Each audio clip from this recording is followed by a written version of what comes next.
तीन भुवन में सार वीतराग विज्ञानता शिवस्वरूप शिवकार नमः त्रियोग समारिके। जय बोलो परम पूज्य कुंद कुंदाचार्य भगवान की जय।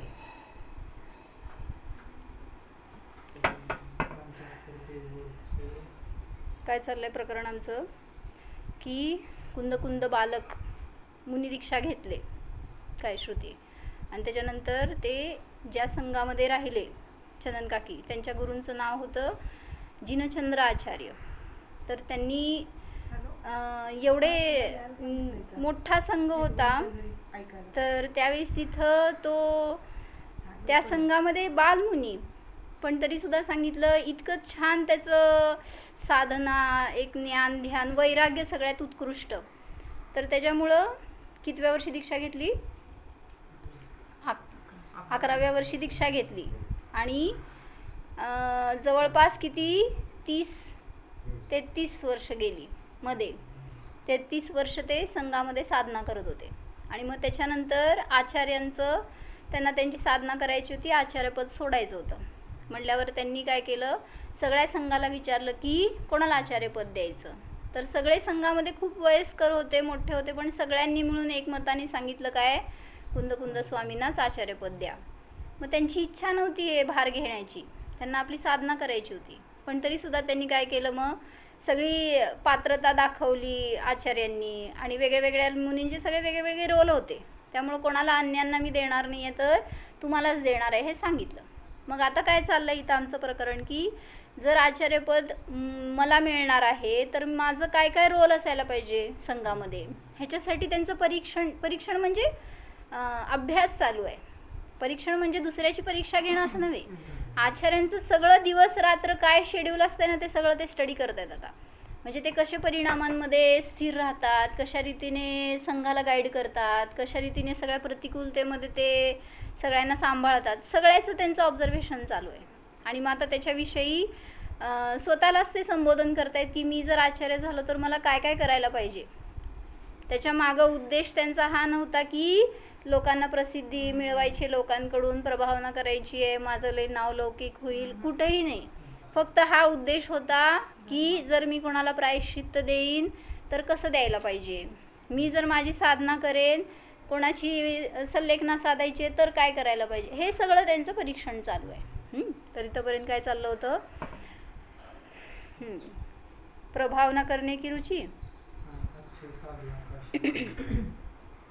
प्रभावना करने की रुचि या उसका लोभ देकर दीक्षा नहीं देना. आचार्यांचं कार्य काय आहे संघामध्ये, दीक्षा आणि शिक्षा. मग ऐकताय ना, तर मला जर दीक्षा द्यायची तर मी का देणार दीक्षा, कोणाला देणार, संयम दीक्षा कोणाला देणार,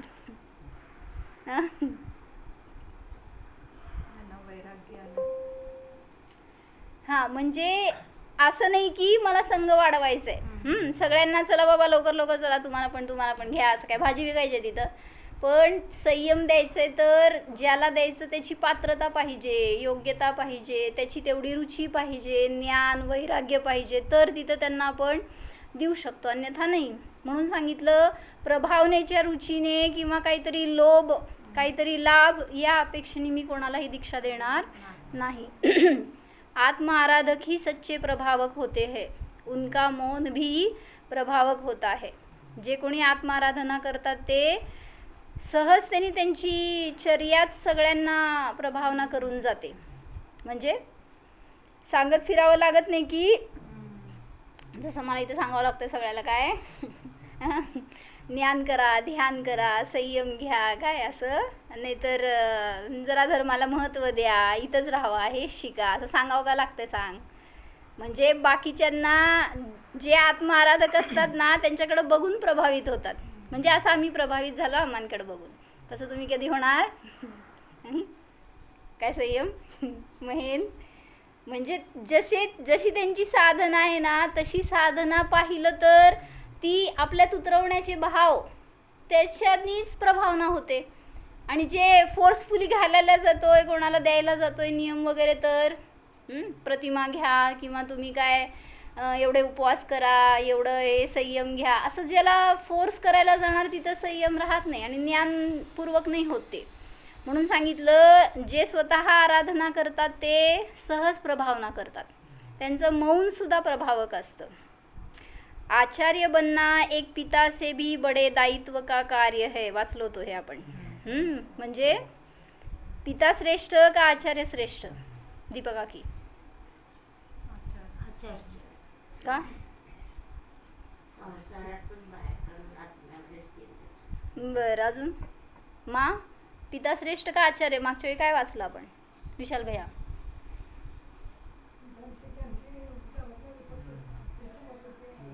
काय काय?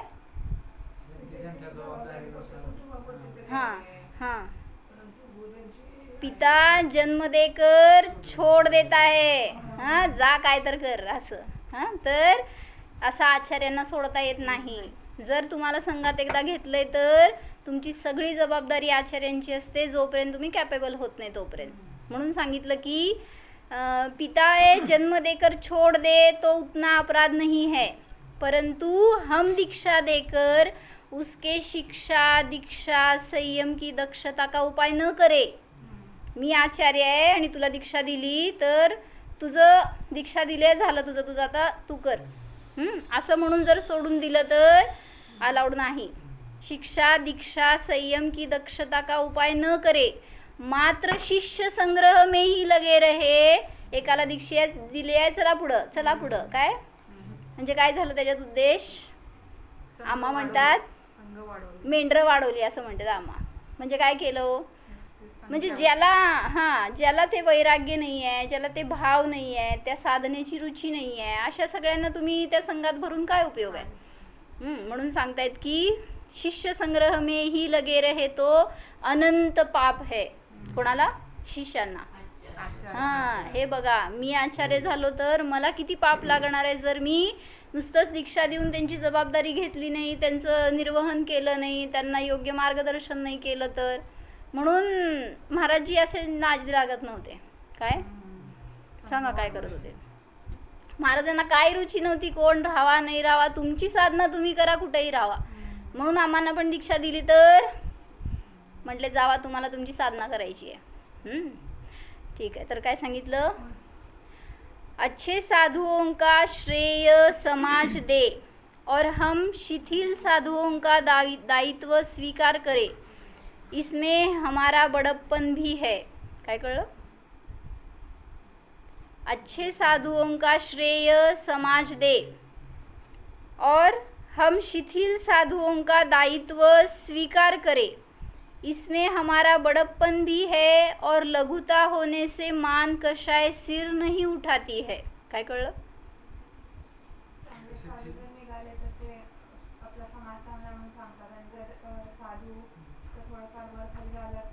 वर खाली शिथिल बरोबर आहे. म्हणजे अच्छे साधुओं का श्रेय समाज दे. समाजाने काय म्हणलं? तुमच्या संघातले साधूले बेस्ट आहेत बरं का, श्रेष्ठ आहेत असं म्हटलं तर त्याच्याने मला मान कशाय करायची गरज नाही आहे. आणि कोणी शिथिल साधू असतील तर त्यांची निंदा करतील लोक, तर मी काय करायला पाहिजे त्यावेळेस? त्याच्या निमित्तात सुद्धा त्याचं दायित्व स्वीकार करणार. ठीक आहे, हे असे आहेत तर त्यांच्यात सुधारणा करणार आहे, त्यांना मार्गदर्शन करणार आहे, हे रोल माझं आहे. मग त्यावेळेस तिथं मी सगळ्याला स्वीकार करायला तयार आहे. म्हणून तिथं मी मोठा आहे संघामध्ये तर त्याचं बडप्पन पण मी घेईन आणि मान कशाय पण नाही करणार. असे दोन्ही प्रकार सांगितले. काय कळलं दीपका की? हां, म्हणजे मी संघात आचार्यपद घेतलंय तर मला तिथं अहंकार पण व्हायला नको आणि न्यूनता पण व्हायला नको.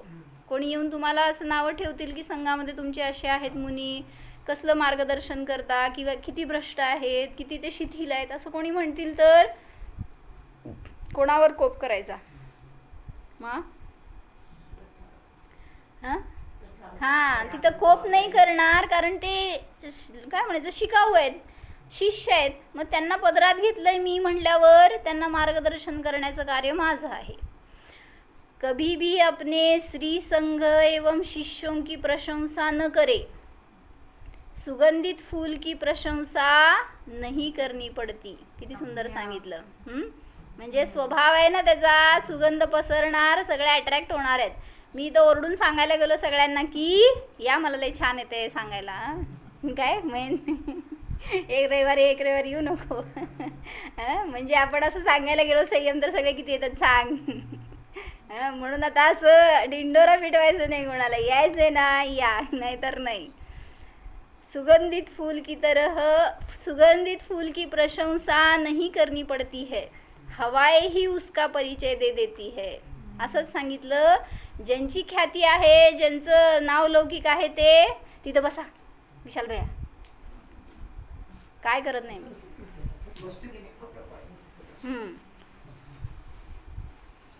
म्हणजे ते सहजतेने पसरते ती सुगंध. जसं त्याचं कोणाला परिचय द्यावा लागत नाही, सहजतेने परिचय होतो. तसं जिथं कुठं असतील ना मुनी त्यागी, त्यांची प्रशंसा सहज प्रभावनेच्या द्वारे जी घडती ना, तिथं लोक जाऊन दर्शनाला स्वतः जातील. इथं का आली, का आला हो इथं तुम्ही? दीपका की इथं का आला हो? प्रेमानी, मोहानी, ज्ञानानी, वैराग्यानी, प्रभावनेनी का आला?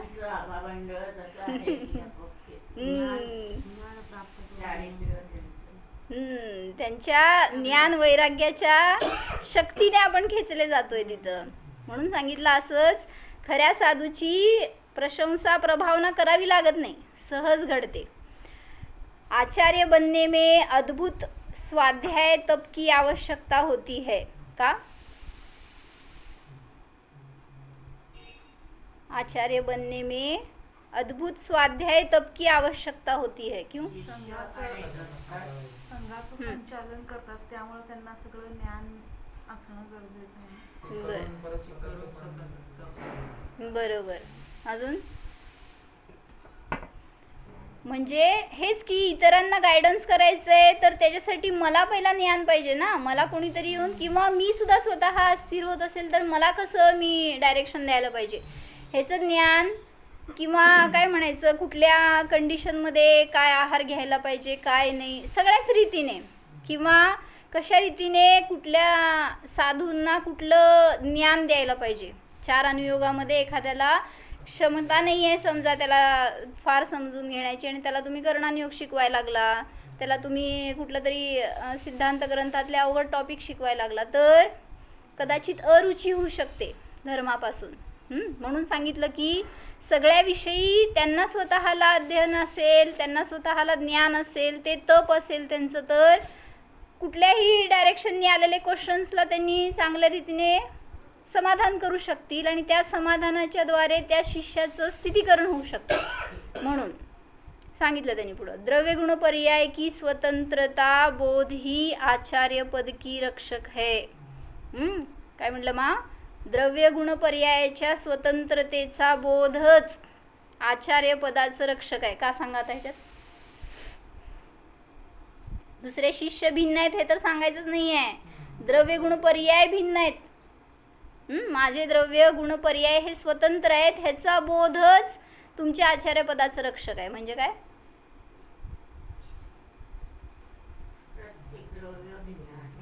बर, हां, हे तर झालं बाकीच्यांचं. पण माझे सुद्धा सांगितलं, द्रव्य गुण पर्यायाला परिवर्तित करायचं कार्य माझं मी सुद्धा करू शकत नाही. म्हणजे पर्याय मला अशी पाहिजे अशी मी उत्पन्न करू शकत नाही, इतकी स्वतंत्रता आहे.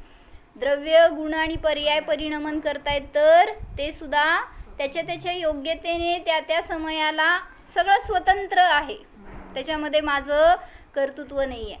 मग हे ज्याला समजलं ना, मग तिथं तो त्या शिष्यांचं कर्तृत्व घेणार नाही, त्या शिष्यांच्या विषयी अहंकार करणार नाही. खूप चांगले शिष्य आहेत, खूप ज्ञानी आहेत, त्यांच्याविषयी काय आचार्यांना काय फायदा? जर संघात एकदम ज्ञानी, एकदम बेस्ट, एकदम हुशार आलेत शिष्य, आचार्यांना किती लाभ हो.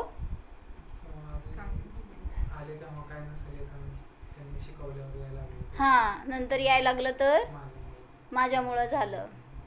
असं झालं ना. त्या एका मुनींचं सांगितलं होतं, ज्ञान मधमध्ये घेतली होती एक गोष्ट माहिती आहे की ते एक मुनी होते, आणि म्हणजे त्यांनी ज्या संघामध्ये दीक्षा घेतली त्या संघातले आचार्य फार फार तत्वज्ञानी होते आणि त्यांना निमित्त ज्ञान पण होतं असं काय, पण ते एक्सप्रेस करत नव्हते तेवढं. काय गरज नाही ना कोणाला सांगायची, आपल्याला येत आहे ते बस उपलब्धी झाली आहे म्हणून.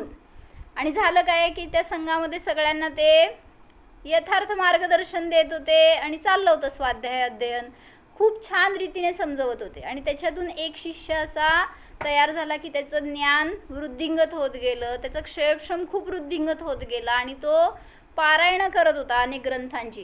म्हणजे काय म्हणायचं, हां, तोंडपाठ झाले होते त्याला सगळे ग्रंथ.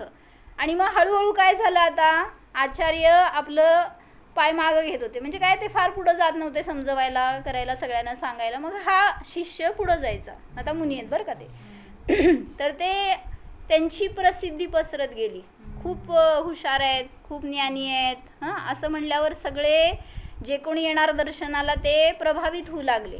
मग ह्यांचं परिणती काय झाली, कोणी आचार्यांना विचारेना म्हटल्यावर आता त्यांना काय वाटायलं, मला या संघात राहायचं नाही.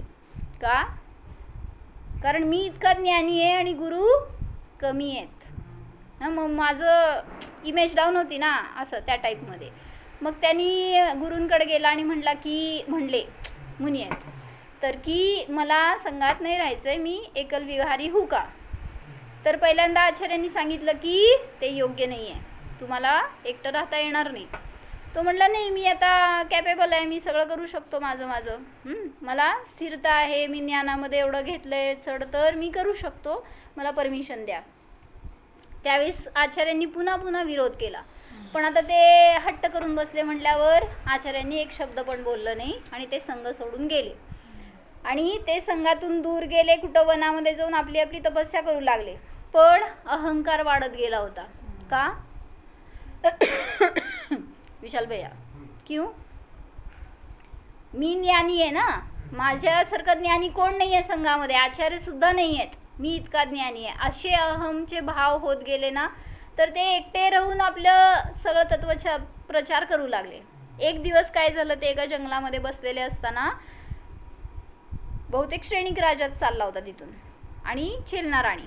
तर ते दोघं जण त्या मुनींच्या समोर जाऊन बसले आणि दर्शन करतायत. मग ते बसून दर्शन करत असताना काय झालं की ते समोर आलेले कोण होते, नाही, हे दोघं दर्शन करत होते आणि त्या मुनींचं ध्यान चालू होतं. मग ध्यान संपेपर्यंत ते बसले आणि नंतर काय झालं, ध्यान संपलं की डोळे उघडले त्यांनी आणि त्यांना संबोधन केलं दोघांना. मग संबोधन करत असताना ह्यांना फार आनंद झाला, श्रेणिकाला आणि त्या राणीला, की किती उत्कृष्ट ज्ञान आहे ह्यांचं, किती चांगली साधना आहे. आणि त्यांनी सहज विचारलं की तुमचे गुरु कोण आहे, तुम्ही कुठल्या संघातले आहात. विनयाने विचारलं, काय त्याच्या मागं पर्पज नव्हता त्यांचा.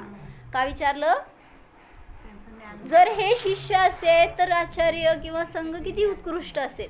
आणि हे विचारल्यावर काय झालं मुनींना, आता कसं सांगायचं, नाही, गुरु अल्पज्ञानी आहे, त्यांचं परिचय दिलं तर त्यांनी सांगितलं मीच माझा गुरु आहे.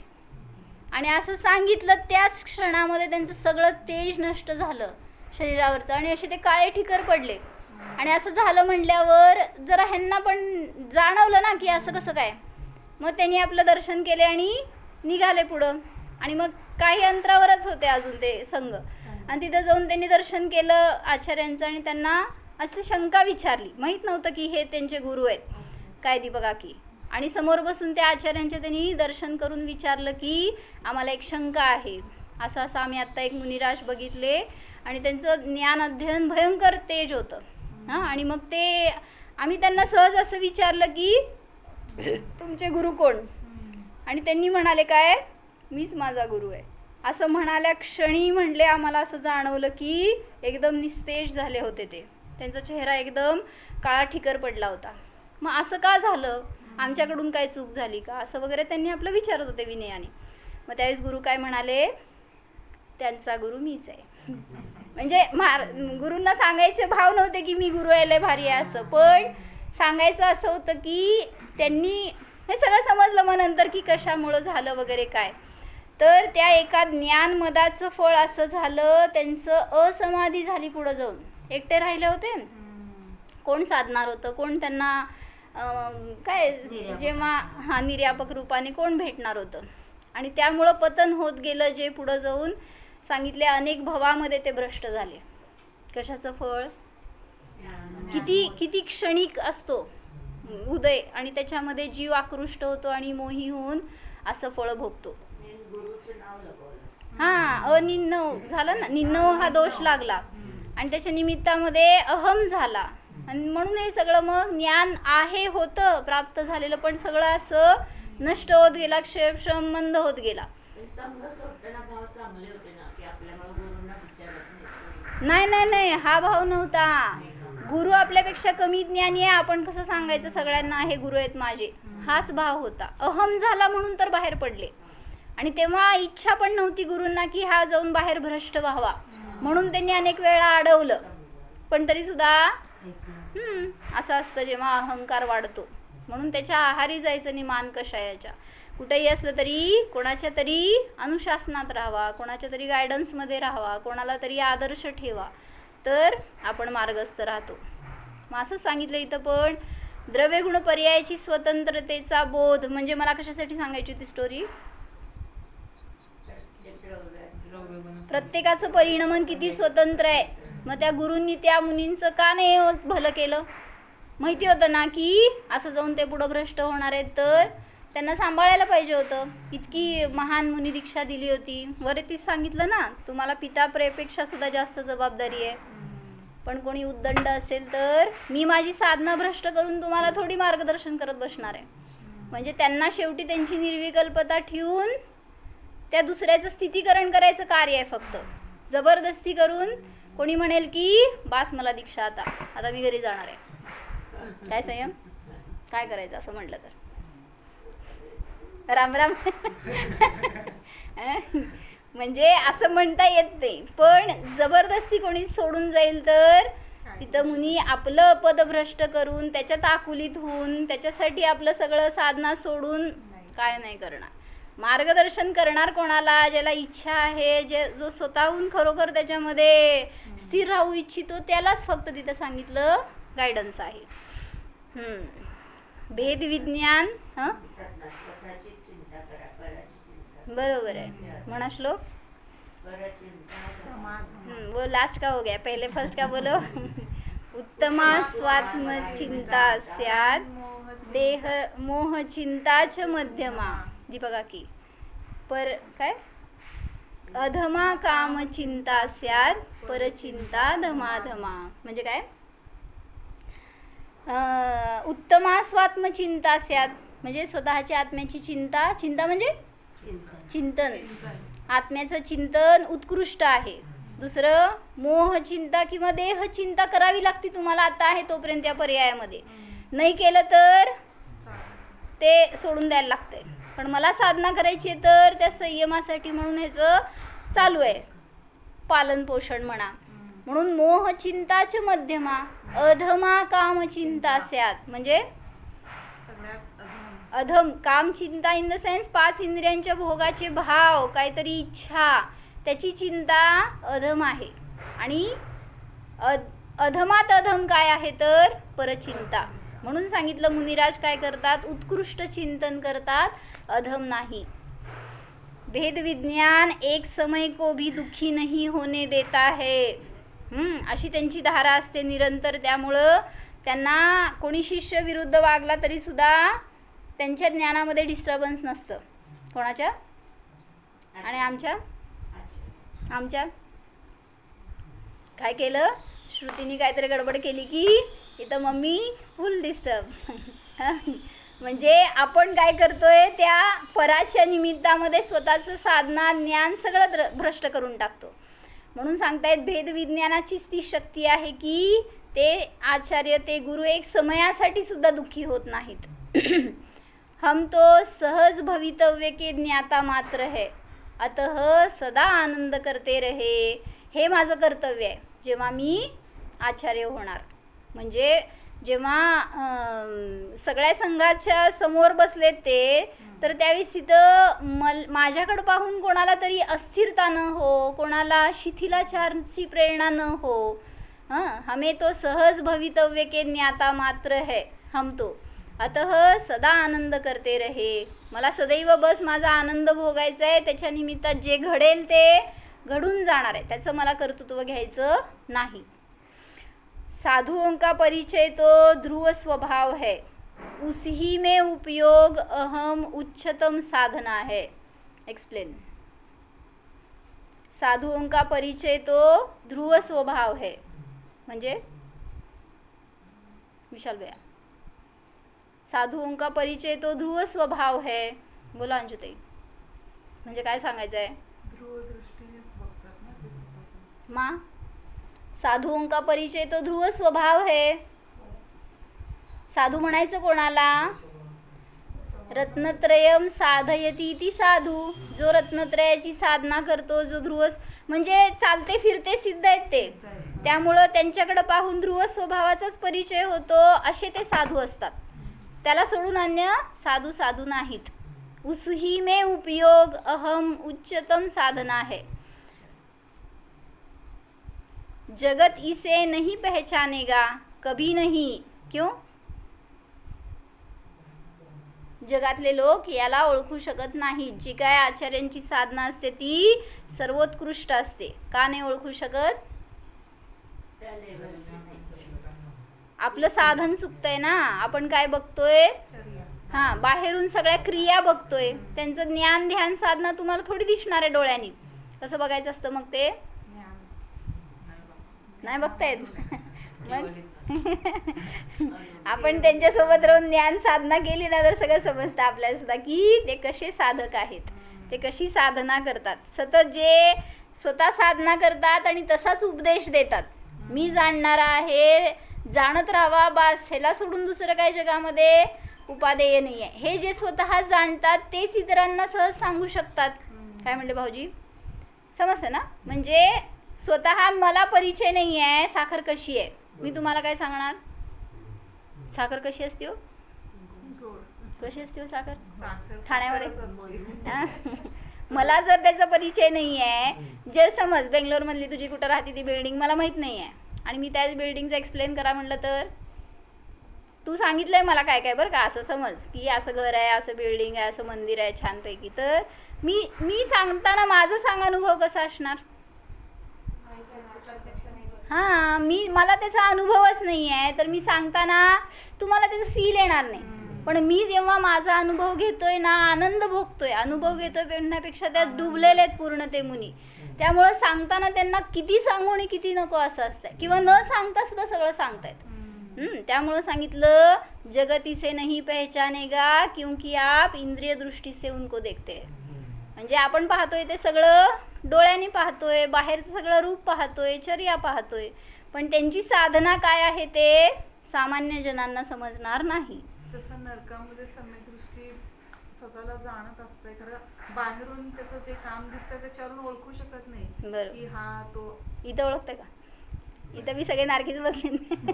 काय मा, इथं कोण आहे तो? नरकातच कशाला जायला पाहिजे? इथं पण सगळे रूममध्ये तोपर्यंत भगवान आहेत, देव आहेत. बाहेर गेल्यावर सगळे म्हणजे जे शरीरात अडकले, भोगात अडकले की सगळं विसरलेले असतात आणि आपले विषय तुटले, सगळे नारकी झालेले असतात. म्हणून सांगितलं की बाहेरून कुठलाही जीव असू देत, सम्यक दर्शन बाहेरून पाहण्याची गोष्ट नाही आहे. सम्यक दर्शन कसं दिसतं? छान दिसतं का? कसं दिसतं? कसं असतं? जो भोगतो ते आनंद. हां, असं थोडी सांगण्याचा आणि डोळ्याचा विषय, तुम्ही सम्यक दृष्टी आहे, तुम्ही मिथ्या दृष्टी, असं कोणाला म्हणू शकणार आहे? असं म्हटलं तरी सुद्धा हां, एकतर सांगितलं केवली भगवान सांगणार, किंवा लय तर लय अवधिज्ञानी मनपरे ज्ञानी सांगतील, किंवा तो स्वतः जीव सांगेल. याला सोडून कोणी जगामध्ये नाही आहे की तुम्ही कोण सम्यक्त्वी आहात की मिथ्यात्वी आहात. म्हणून मान ज्ञान प्राक्षी म्हणलं समयसारमध्ये. दुसऱ्याला विचारायला जाऊ नका की मी कोण आहे, मी आता फार ध्यान करतोय, फार मला आता अनुभव होतोय, म्हणून तुम्ही एखाद्याला सम्यक दृष्टी समजून समोर त्याला विचारायला जाताल की मी ज्ञानी झालोय की नाही, तो काय सांगणार? त्यांनी नाही सांगितलं तर तो ज्ञानी आहे बरं का. आणि जर सांगायला गेला की तू सम्यक दृष्टी आहे बरं का, समजून घ्या काय मा कोण आहे तो?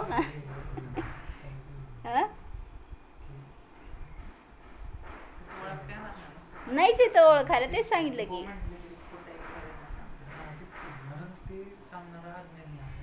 हां, म्हणजे मी जर सांगायला गेलो की तू सम्यक दृष्टी आहे, मला अवधी ज्ञान नाही, मनपरे ज्ञान नाही, केवळ ज्ञान नाही, आणि तू मला विचारलं की सम्यक दृष्टी आहे का मी, आणि मी आपल्याला लय मोठ्याने सांगितलं हां बरं का तू सम्यक दृष्टी झालाय.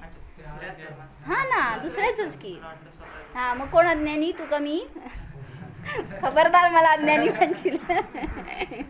म्हणजे ज्याला ते ज्ञान नाही, जाणू शकत ना, आणि तरी पण सांगण्याचा भाव करतोय तर समजणार नाही आहे ते.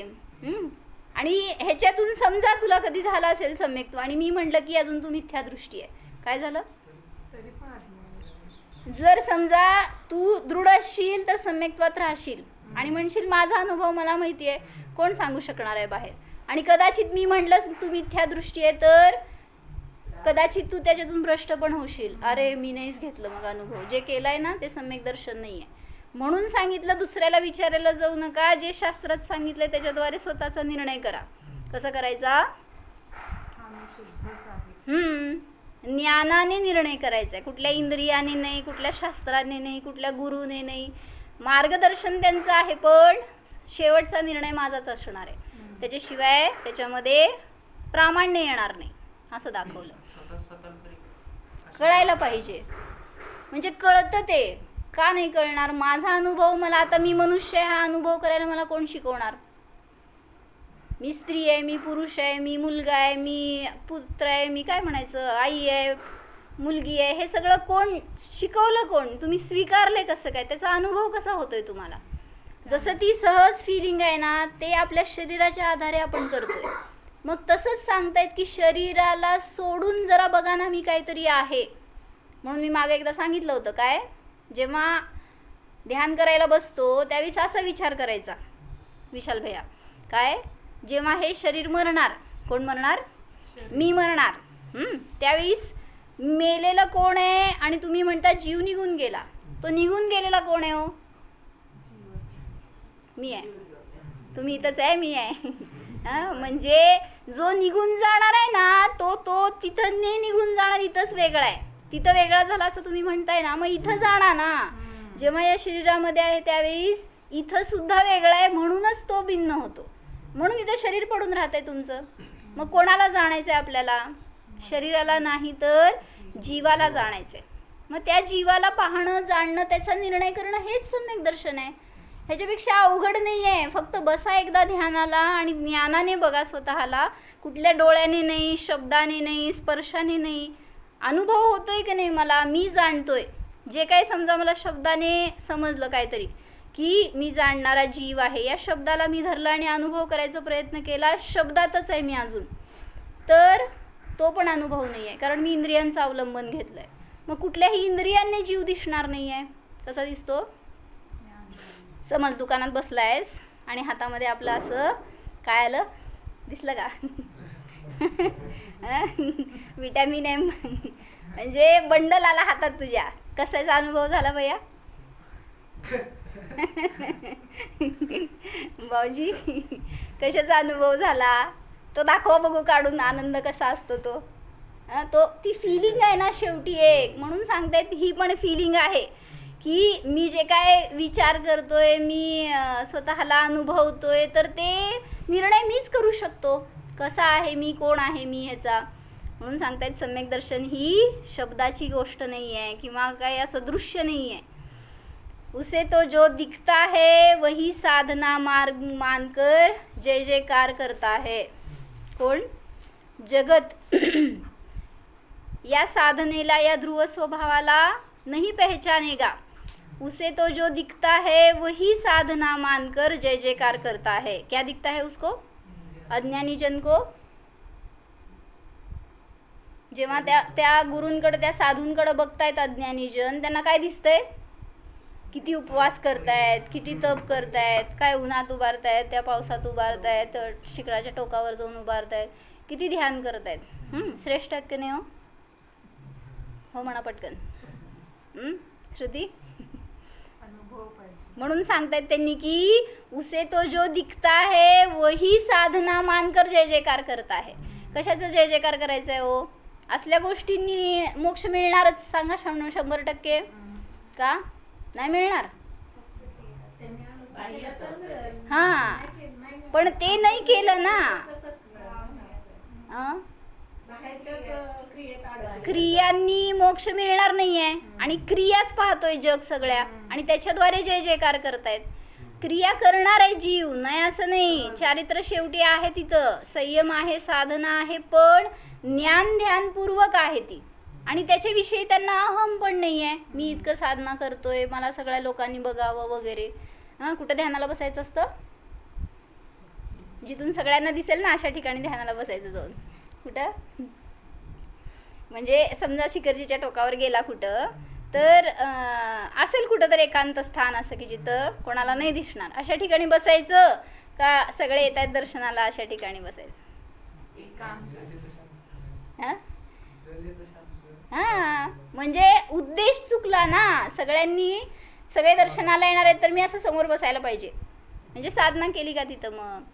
म्हणून सांगतायत अशी बाहेर देखादेखी साधना करून जय जयकार करणारं सगळं अज्ञानी जग आहे.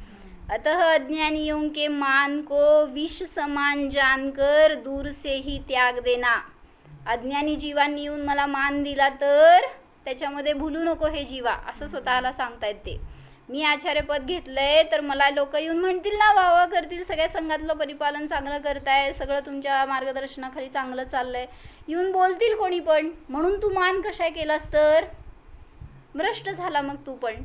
म्हणून अज्ञानियों के मान को विष समान जानकर दूर से ही त्याग देना चाहिए. विष का म्हणलो?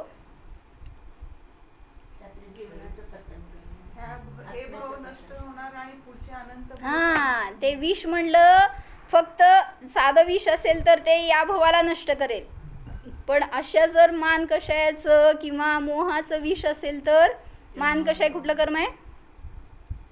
मान कशाय कुठलं कर्म आहे? मोहनीय कर्म आहे. मग या मोहनीयाने कोणाचं भलं होणार? म्हणून सांगतायत ते अनेक भव त्याचे विषमय होऊन जातील. ऐसी समाज को साधना नहीं, उनसे मौन रखना ही श्रेष्ठ है. ज्यांनी तुला असं उदो करायला येतील आणि बाहेरच्या साधनेतूनच तुझ्याकडं पाहतील तर त्यांच्यापासून मौन ठेव तर श्रेष्ठ आहे. म्हणून महाराजजी मौन घेऊन बसत होते माहिती आहे किती वेळ. आपली साधना करण्यामध्ये असं मस्त असायचे, म्हणले कोण जवळ आलं तरी सुद्धा, जरी तू पात्र जीव आहेस ना तरी सुद्धा समोर गेला तरी ते आपल्या साधनेशिवाय इतर वेळीस वेळ देत नव्हते कोणाला. म्हणले किती 12 ते 1, 2, 3 कसं त्यांना वाटेल तसं ते मौन घेऊन बसायचे. आपलं स्वाध्याय अध्ययन, आपली साधना ध्यान ह्याच्यात. पहाटे सुद्धा जर वाचलात तर शुद्धोम डायरी कळेल तुम्हाला. कधी बसायचे हो ध्यानाला? वाचली का नाही? कसलं शुद्धोम काय, आम्ही अशुद्धोम. वाचा, महाराजांचा अनुभव एवढा श्रेष्ठ आहे आणि आपल्याला सगळं आपल्या जीवनामध्ये उतरवता येतो असा अनुभव आहे तो. पण बाकीची पुस्तकं नंतर वाचा, पहिल्यांदा महाराजांचे अनुभव वाचा. रोजची चर्या त्यांची कशी होती लिहिलंय. पुस्तक नाही आहे म्हणून नकोच, माझ्याकडचं देते मी. काय म्हणते श्रुती? महाराजांनी असं सगळं लिहून ठेवलंय की मी या सकाळपासून काय केलं. त्याच्यामध्ये त्यांना काय कोणाला दाखवायची इच्छा नव्हती, फक्त स्वतःलाच संबोधन करत होते परत परत. मी कोणाशी तरी बोलायला गेलो, काहीतरी माझ्याकडनं चुकीचं बोललं गेलं, मी वाचाळ झालो, माझा क्रोध झाला, क्षमस्व, माझा हा भाव नव्हता. आणि मग म्हणले सकाळी पहाटे लवकर जाग आली तर काय करायचं झोपून, म्हणले बसायचे ध्यानाला. किती वेळ? वाचलंय अंजुताई? शुद्धोम 1 तास, 2 तास, 3 तास, कधी कधी 4-5 तास सुद्धा बसायचे ध्यानाला ते. आपण कुठं बघू? महेन, विशाल भैया खाली बघू नका. म्हणजे त्यांना असं आनंद येत होता त्याच्यामधून ना, आणि तो मग सगळ्यांना वाटायचा. म्हणून म्हणतात की आपली मौन साधना सगळ्यात श्रेष्ठ समजतो तो जीव, ज्याला ध्रुव स्वभावाचा परिचय झाला, त्यातून आनंद आला. म्हणून आपल्याला सुद्धा अशा साधनेतून आनंद भोगायचा असेल तर उत्कृष्ट गुरु मिळालेत आपल्याला आज, तर त्यांच्याकडून काय म्हणायचं, मौनमधून घ्या किंवा जे काय बघितलंय ऐकलंय ना त्याच्यातून उपदेश घ्या. उद्या तुमच्या सगळ्यांना नियम आहे काय, 12 वाजता यायचं आणि 1 भजनाची 2 लाईन म्हणून जायचं. दर्शन करायचं आमांचं आणि 2 लाईन म्हणून जायचं. आज वृषभाला होता आणि म्हणून गेला. सगळेजण या. म्हणजे आपल्याकडून ते पण वयोवृत्त आहे एक. इतर वेळेस तुम्हाला मिळतंय नाही मिळत ना, तर त्यावेळेस या आणि तेवढंच सावकाश 2 भजनं म्हणायची, 2 लाईन म्हणायचे आणि अनुमोदना करायची एक आपल्याकडून. शुद्धी सांगायची. हे पण एक टाईपचं वयोवृत्त आहे. कशासाठी करायचं हे सगळं? हां, त्यांची साधना चांगली होऊ दे वगैरे हे दुसरे भाव झाले. त्यांच्याकडं पाहून आपल्याला ते संस्कार घ्यायचे. जर कर्मांच्या उदिरणेमध्ये जीव सावध राहू शकतोय, इतकी साधना उत्कृष्ट करू शकतोय, आपल्याला काय येणार आहेत उदय? त्यांच्यापेक्षा कमी येणार आहेत का जास्त येणार आहेत? विशाल भैया? आणि मग त्याच्यामध्ये कशी आपण स्थिरता ठेवणार? बघितल्यावर तर संस्कार होतील आपल्यावर की आपल्याला काय करायचं आहे तशा परिस्थितीत. आणि त्यांच्याकडून तेवढंच घ्यायचं आहे, आत्मदर्शनाची कला आणि जाणण्याचं एक बळ कसं असतं ते. आणि ते सहवासात आल्याशिवाय कळत नाही. म्हणून जे मिळालंय ते सुद्धा शाबूत ठेवा आणि आपल्यासाठी भविष्यामध्ये सुद्धा तेच संस्कार घडावे, तशीच आपली परिणती असावी, हे भाव ठेवून तसा पुरुषार्थ करा. हो.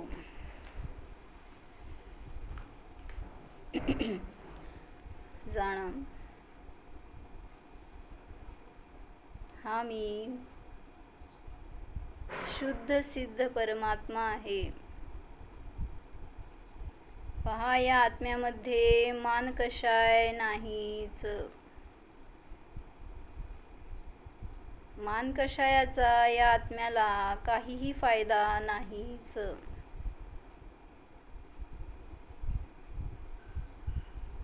क्रिया करणे हा जीवाचा स्वभाव नाही. सर्व क्रियांचा हा मी ज्ञाता मात्र आहे. अनुभव करा, मी आत्माच आहे, मनुष्य नाहीच. शब्दाला न धरता वाच्य पहा. जो ऐकतोय तो मी नाही, जो जाणतोय तो मी आहे. भावभासना करा, मी आहेच. ओम